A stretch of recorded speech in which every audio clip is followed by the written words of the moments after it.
tafakari sana mara kwa mara kwamba hivi huyu anayoniambia ananiambia jambo jema au namna gani? Nyinyi mko rahisi sana kupokea ya ovyo kuliko mazuri. Nikija nikakutongoza, unaweza ukanikubalia kwa haraka sana, kwa sababu ya mwili wako hiyo dhaifu. Lakini nikija kukwambia mambo mazuri,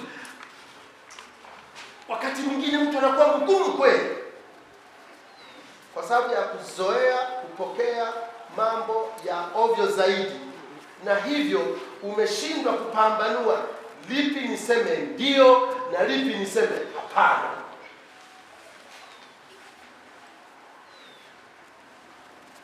Natoa mfano wa huo kwa sababu mko rahisi sana kuoana. Akisha kuambia mwanaume kwamba wewe nataka nikuoe, wewe hujui huwa wanaolewaje. Hivi nyinyi mnajua unapaswa kuolewaje? Mnajua 100%? Na wauliza, mnajua unapaswa kuolewaje?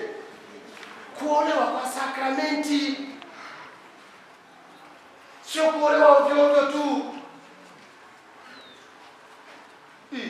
Kama ni kuolewa tu, kama ni katika upagani, wengine wanajuana huko huko, hata mwingine unaweza kwenda kuolewa hata machakani pale. Ukigundua hivyo, kumbe niko dhaifu kuliko kawaida.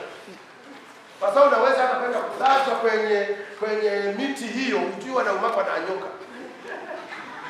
Weba kaketoro akanywa keno mima kuone kama liwa kingi hasi.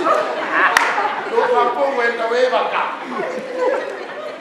Lakini tulikwambia mambo mazuri ya kwenda mbinguni. Kiburi kweli. Muombe Mungu Roho Mtakatifu, ndugu zangu, pambanueni yale mambo yanayowapeleka mbinguni, yafanyieni kazi, msio wabishi. Kazi ya Mungu Roho Mtakatifu ni kutukumbusha haya, kusudi daima tupambanue hili ni jema, hili ni baya. Na unapokuwa umetendewa jema, umeambiwa jema,